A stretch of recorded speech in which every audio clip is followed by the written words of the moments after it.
RV refrigerator. It works on electricity and propane, or one or the other. If we put it into automatic mode, we're plugged in right now, so it's turned on and it's using electricity. It has a cool setting. I usually jack it up for the first hour or two to get it cold. Make sure you back it off a little bit, because if you leave it on 5, you will eventually start freezing stuff on these upper shelves up here too. It gets that cold. You have a separate ice box. If it's in the auto mode and the campground or wherever you are loses power, it will automatically switch to gas. It will sense the loss of power, and as long as your propane bottles are on, it'll switch over and use gas. Oh, good.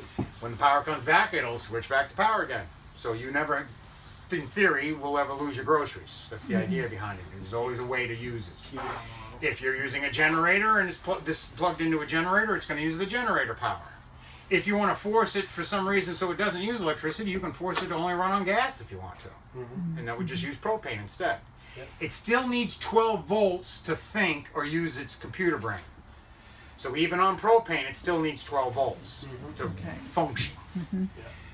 It's using the 110 of the propane to cool with, because these refrigerators have to make heat to make cold. That's how they work.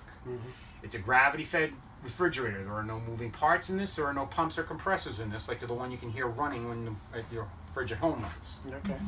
This has to be level to work properly. If this is sitting cockeyed on the side of the hill, it will not cool. It's not designed that way. It's got to be level because it has to flow the ammonia through the tubes on the back of this thing to create vapor, and then the vapor and condensation is what actually, it's not putting cold in, it pulls the heat out of it, is how these work. Yeah, same idea. So, and I don't mean a wee bit out of level, it's still going to work fine, but if it's parked sideways on a hill, it's not going to work. It'll turn on, but it won't get cold. Okay? So for it to work properly, we've got to be fairly level. Now, when you change the gas bottles or do whatever, you may incorporate air into the lines, and it may not light on gas right away. All gas appliances try 3 times to light. If they fail to light, they shut themselves off as a safety feature. Turn them off, turn them back on again, resets them.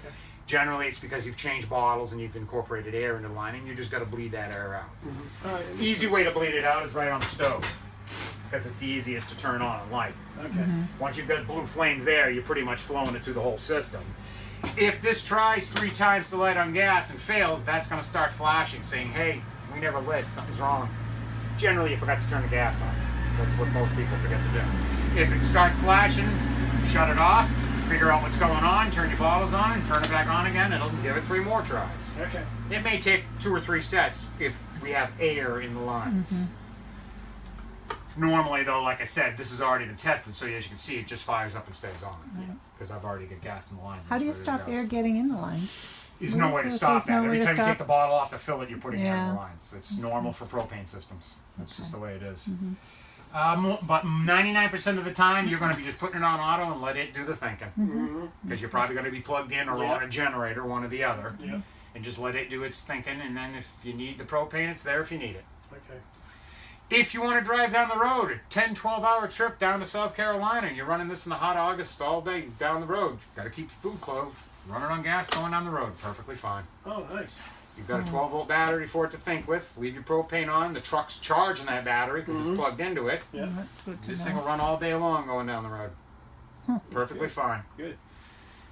That's why they design it like that, is so you can have the cold running all the time. Most people plug this in the night before they leave, get it cold, put the cold groceries in it, close the door, and go. It's good for 3 or 4 hours anyways. Think of it as an ice box.